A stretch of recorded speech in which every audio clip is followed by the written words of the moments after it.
오실 분은 다 오셨습니다. 우리 옆에 있는 분들 한번 축복하겠습니다. 주님의 이름으로 축복합니다.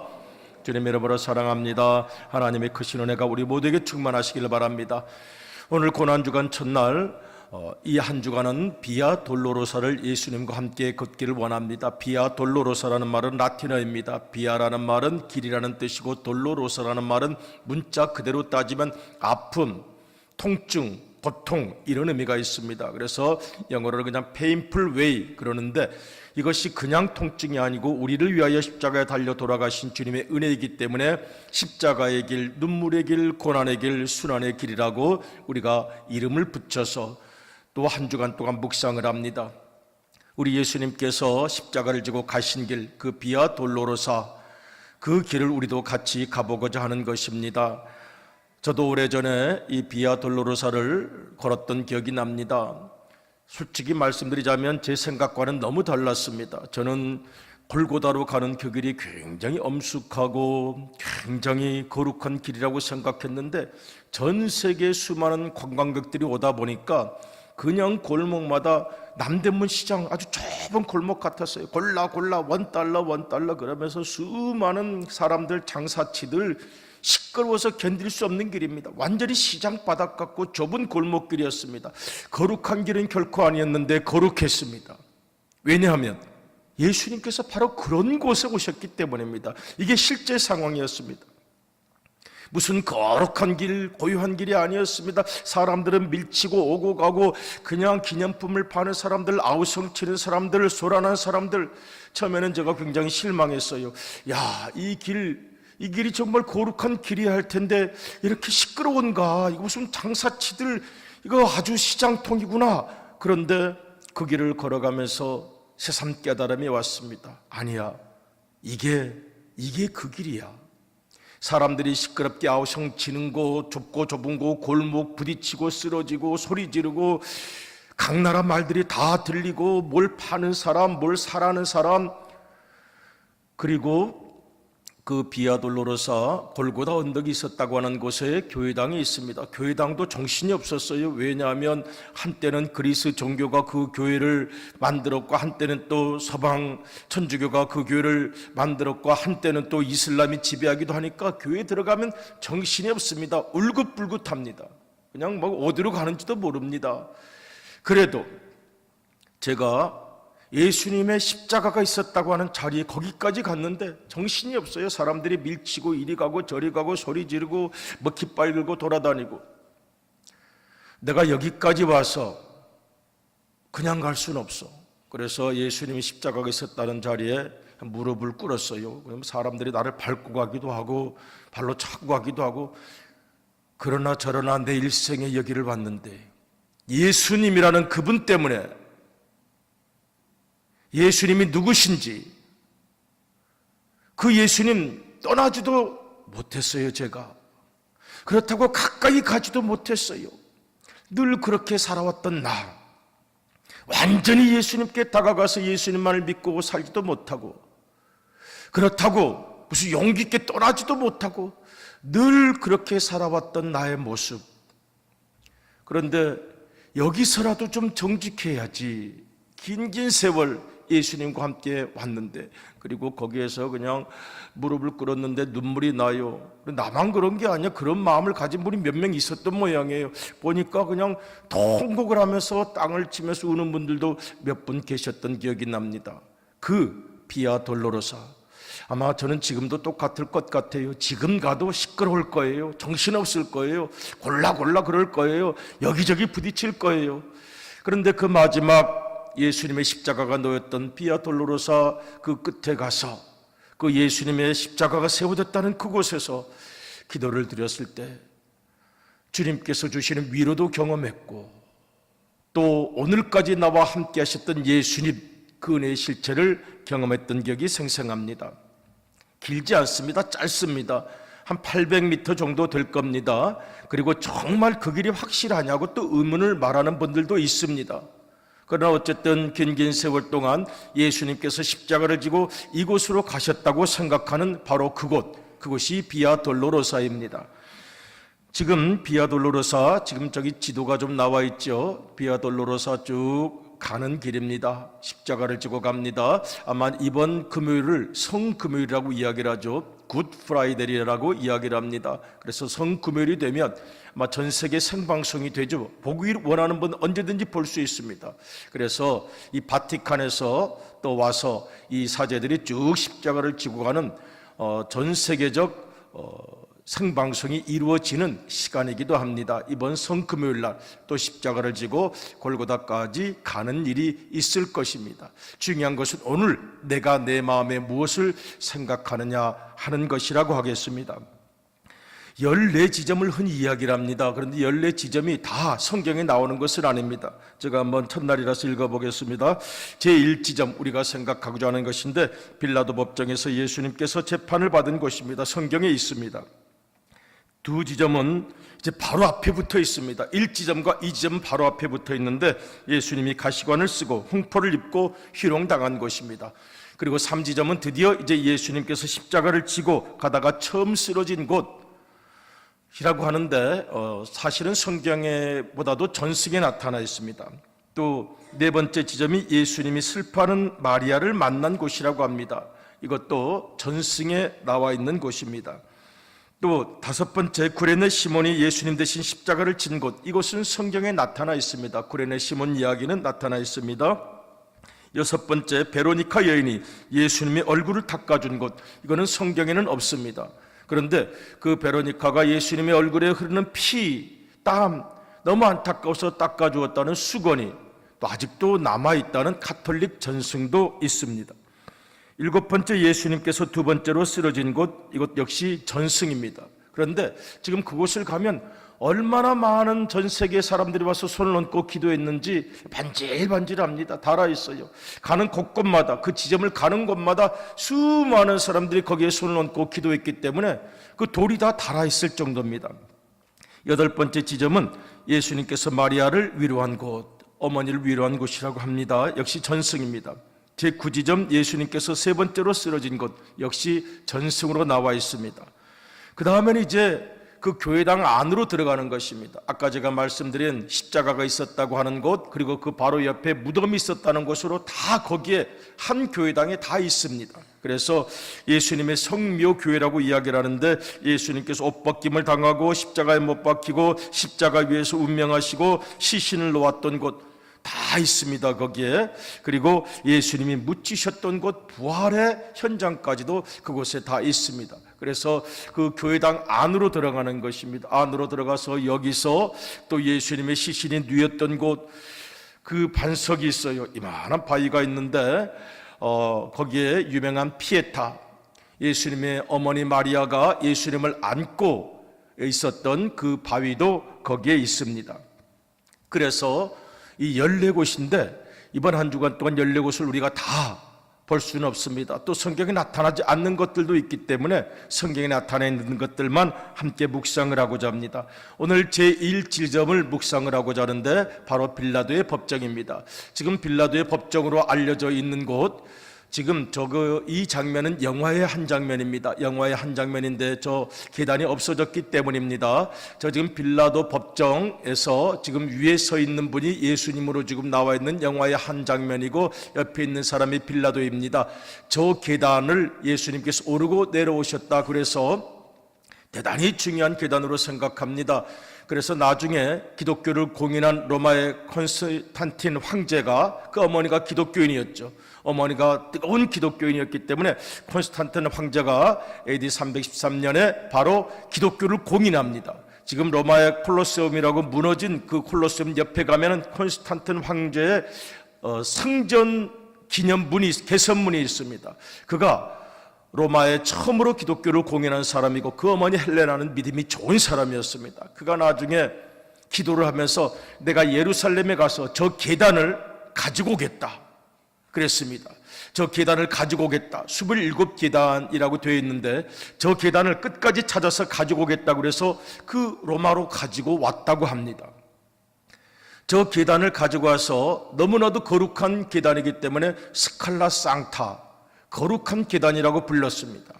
그리고 1500년대 마틴 루터라는 유명한 종교개혁자가 저 로마에 가서 저 계단, 로마로 옮겨졌으니까 예루살렘에서 로마로, 거기에 올라가서 무릎으로 한 걸음 한 걸음 올라가면서 과연 신앙인들은 어떻게 살아야 하는 것일까라고 했던 저 계단이 로마 스칼라 상타 성당 안에 있습니다.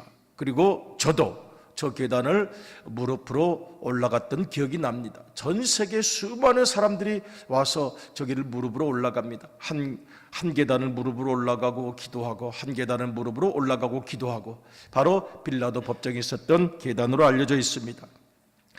지금 실제 사진을 보면은 지금 이곳은 지금 달라져 있습니다. 많이 달라져 있습니다. 아랍 계통의 학교에서 이곳을 운영을 합니다. 그래서 학교가 되었습니다. 다만 흔적이 남아있는 것은 그 밑에 요한복음을 보면 가다바라고 되어 있죠. 박석이라고 되어 있죠. 저 돌은 그대로 바로 빌라도의 법정 그 시대 때 그대로 있었던, 성경에도 나타나 있죠. 가다바라고 나타나 있습니다. 요한복음 19장 13절을 보면 빌라도가 이 말을 듣고 예수를 끌고 나가서 돌을 깐들 히브리 말로 가바다에 있는 재판석에 앉았더라. 그래서 저 돌은 바로 빌라도의 시대에도 있었던 돌이요, 아직도 남아 있는 것으로 알려져 있습니다. 바로 저곳에서 비아 돌로로사 첫 걸음이 시작이 됩니다.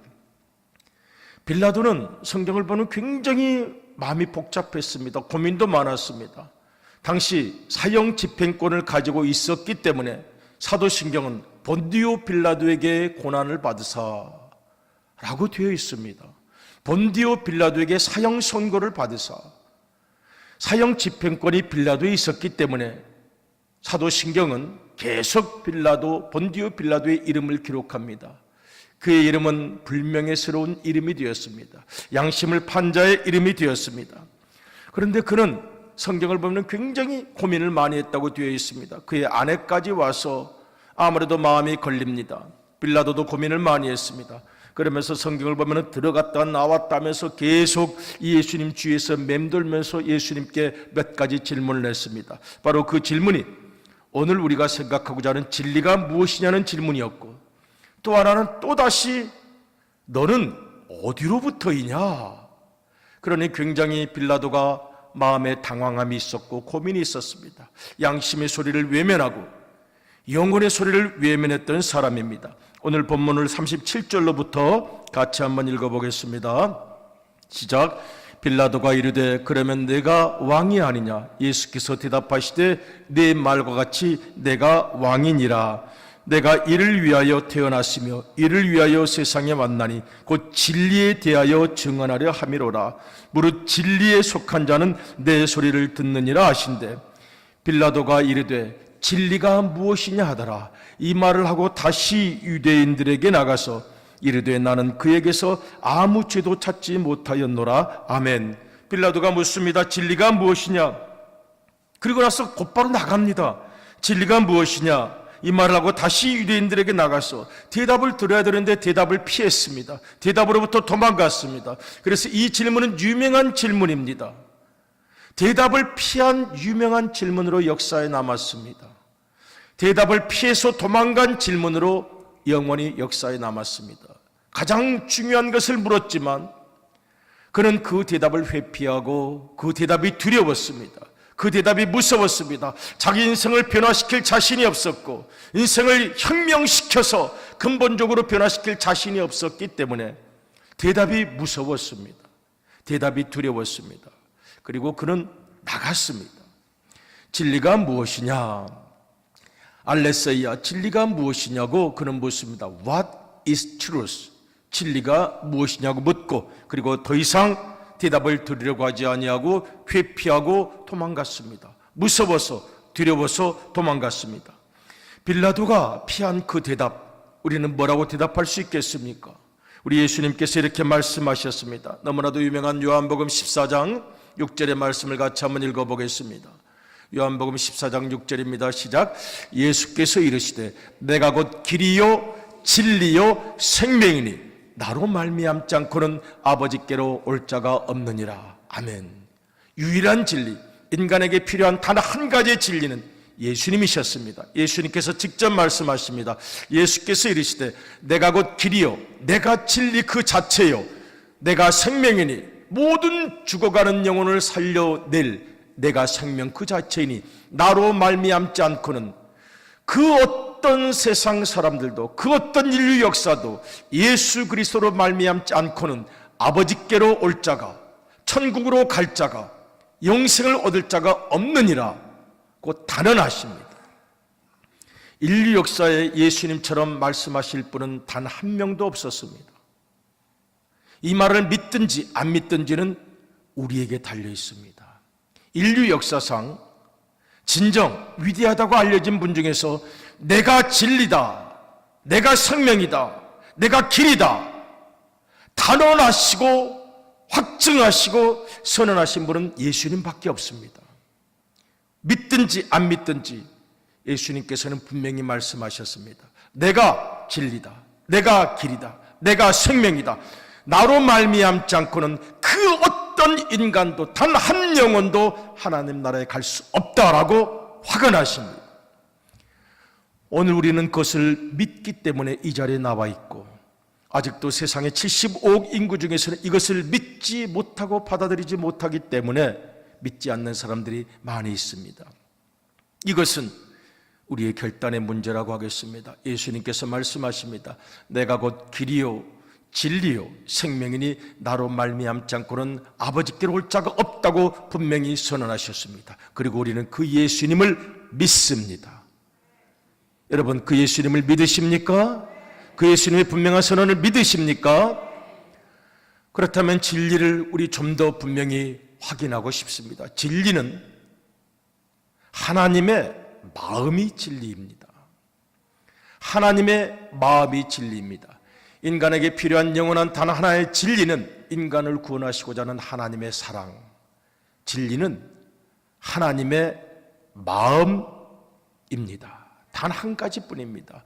우리 인류에게 인간에게 영원히 필요한 단 한 가지의 진리는 하나님의 마음. 진리는 하나님의 마음.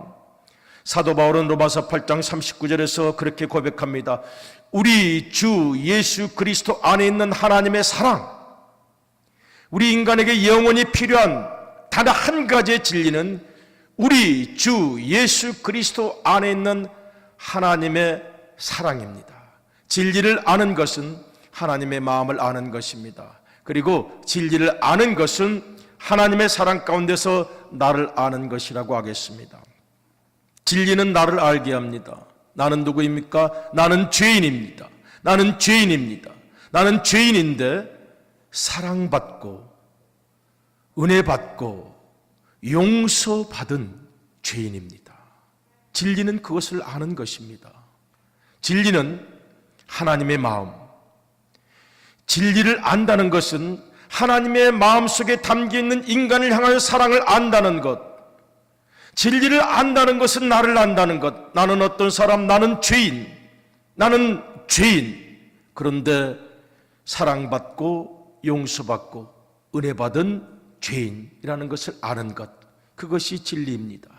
진리를 깨닫는다는 것은 바로 우리를 위하여 십자가에 달려 돌아가신 예수 그리스도의 사랑을 내가 깨닫고 알고 마음의 구주로 모시는 것, 그것이 진리를 깨닫는 것이라고 하겠습니다. 진리를 산다는 것은 무엇입니까? 그 은혜가 너무도 크고 너무도 소중하여 이제는 주님이 원하시는 그 믿음의 길, 사명을 붙잡는 것이라고 하겠습니다. 인생 혁명을 일으켜서 빌라도는 피했습니다. 빌라도는 도망갔습니다.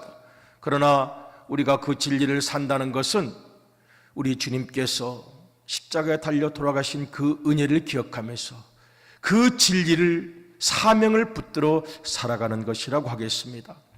빌라도는 피했습니다. 두려웠습니다. 진리를 아는 것이 두려웠습니다. 그렇게 살 자신이 없었기 때문입니다. 그러나 진리는 영원합니다. 예수님께서 진리이십니다. 진리는 하나님의 마음입니다.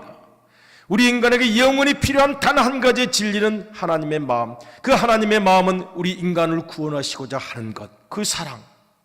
그리고 그 하나님의 진리 안에서 나를 발견할 때 나는 죄인, 그러나 용서받고 은혜받고 구원받은 죄인. 그리고 진리를 살아가는 것은 사명을 감당하며 살아가는 것. 빌라도가 거부했던 대답을 오늘 이 아침 우리의 마음에 새깁니다. 우리 주 예수 그리스도 안에 있는 하나님의 영원한 사랑 가운데 죄인된 내가 용서받고 구원받고 은혜 받았음을 기억하시면서 이 거룩한 구원의 진리로 살아가는 우리 모두가 되시기를 이 고난주간 첫날 주님의 이름으로 축복합니다. 아멘. 같이 한번 찬양하시겠습니다. 사명이라고도 하는 찬양입니다. 주님이 홀로 가신 그 길 나도 따라